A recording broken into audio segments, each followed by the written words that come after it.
Después de haber conocido a los primeros jueces de Israel, Elena White nos presenta en detalle la historia de uno de los más famosos. Capítulo 54. Sansón.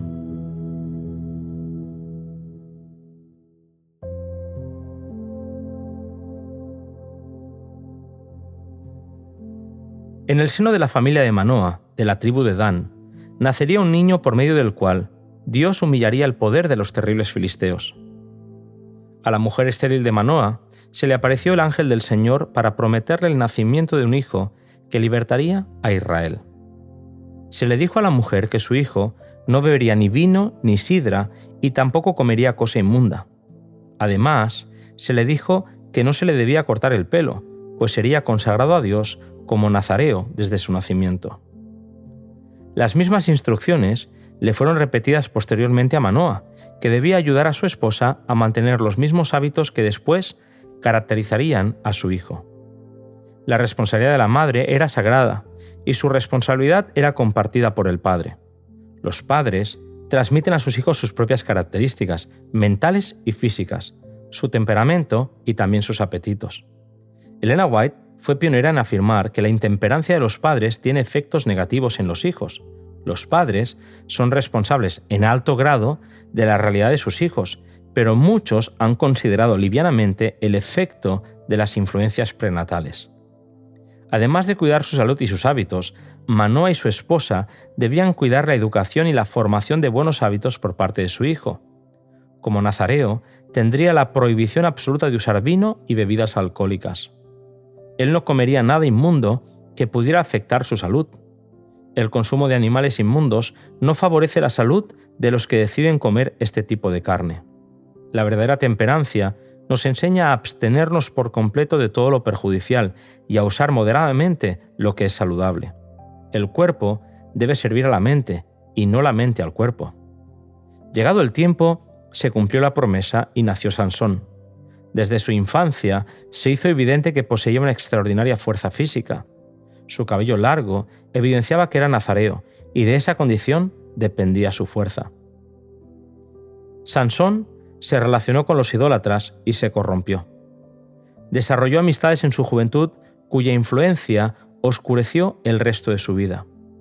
Siendo joven, se enamoró de una joven filistea de la ciudad de Timnat Sera. La razón que presentó a sus padres cuando decidió casarse con ella es que le agradó a los ojos. El que había nacido para ser un instrumento de liberación se unió a los enemigos de Israel. No se preguntó si al unirse con el objeto de su elección podría glorificar mejor a Dios, o si se estaba colocando en una posición que no le permitiría cumplir el propósito que debía alcanzar su vida. Son muchos los que hoy siguen el mismo camino de Sansón. Formalizan casamientos con no creyentes simplemente porque el sentimiento predomina en la elección de marido o mujer. No se pide consejo a Dios, ni se busca glorificarle. Estas uniones con demasiada frecuencia no se ajustan a los principios cristianos. En el festín de boda, Sansón se relacionó con aquellos que manifestaban odio hacia Dios.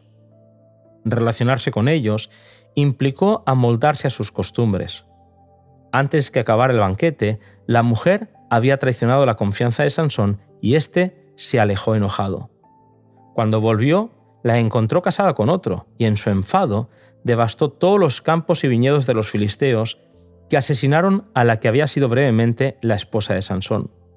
Su fuerza y su espíritu vengativo hizo que Sansón matara a muchos filisteos que se unieron para acabar con él. En aquella ocasión se escondió en la cueva de la peña de Etam y allí llegó una fuerza importante del ejército filisteo. Los hombres de Judá, temiendo lo peor, acudieron a la cueva y le pidieron que se entregara. Él accedió y se dejó atar, pero primero exigió a los hombres de Judá que le prometieran no atacarlo, para no verse él obligado a destruirlos. Él les permitió que lo ataran con 2 sogas nuevas, y fue conducido al campamento de sus enemigos, que lo recibieron con gran regocijo.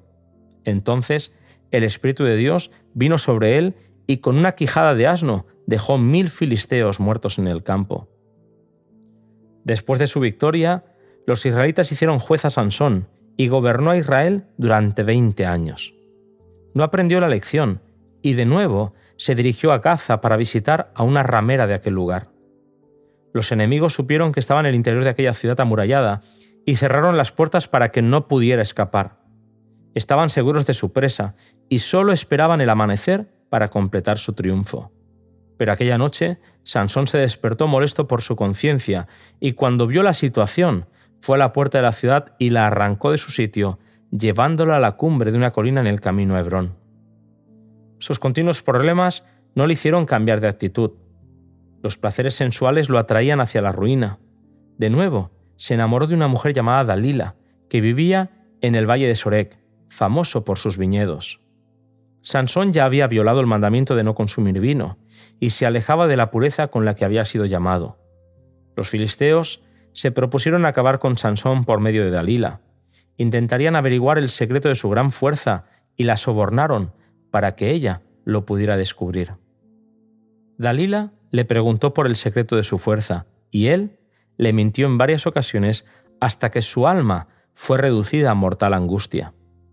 Habiéndose divertido a costa de Dalila, finalmente le dio a conocer su secreto y enseguida ella envió un mensajero a los señores de los filisteos para instarlos a venir sin tardanza alguna. Aquella noche, mientras él dormía, le cortó el cabello, y como había hecho 3 veces, ella gritó: «¡Sansón, los filisteos sobre ti!». Él se despertó para acabar con sus enemigos, como ya había hecho anteriormente, pero sus brazos impotentes se negaron a obedecerlo. Supo que Jehová se había apartado de él. Los filisteos lo prendieron, le sacaron los ojos y lo llevaron a Gaza. Allí quedó atado con cadenas y grillos en la cárcel y condenado a trabajos forzados.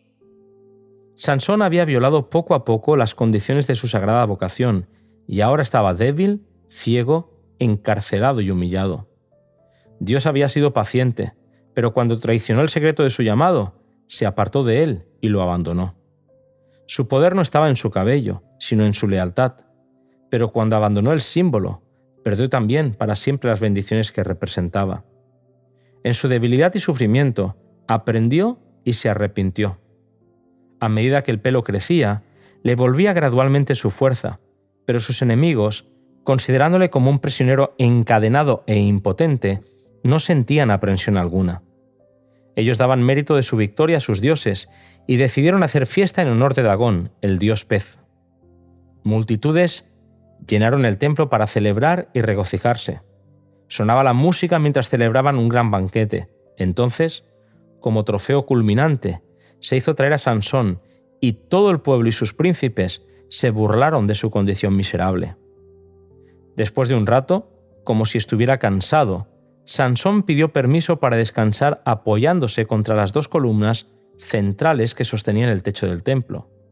Entonces oró y le pidió a Dios que se acordara de él y lo fortaleciera para vengarse de los filisteos. Su fuerza le fue devuelta y con poder empujó aquellas grandes columnas que al caer lo mataron a él junto a muchos de los que allí estaban adorando. El texto dice que los que mató al morir fueron muchos más que los que había matado durante su vida. La promesa de Dios se cumplió en la historia de Sansón, pero qué triste es la historia de esa vida que podría haber alabado y dado gloria a Dios.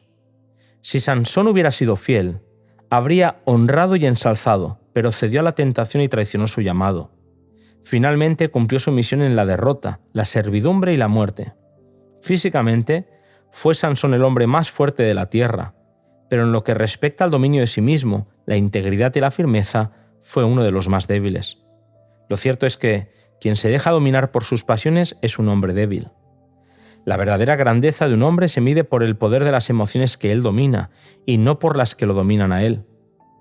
Dios había provisto condiciones especiales para que Sansón pudiera alcanzar el éxito en la obra que se le había llamado a hacer, pero él se rodeó de amistades y relaciones que le influenciaron para mal.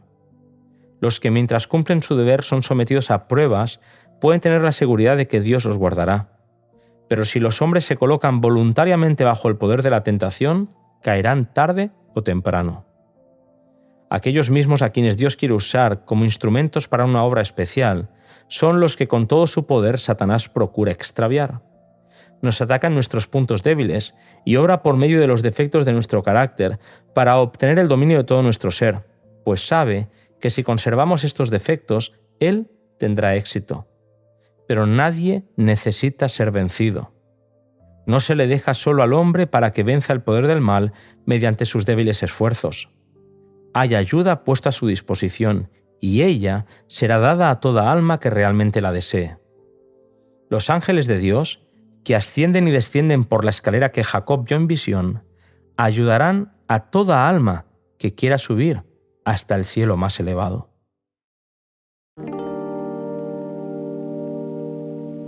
Coincidirás conmigo, querido amigo, en que la historia de Sansón es de las más tristes en toda la Biblia. Seguimos nuestra lectura con el capítulo que lleva como título El niño Samuel.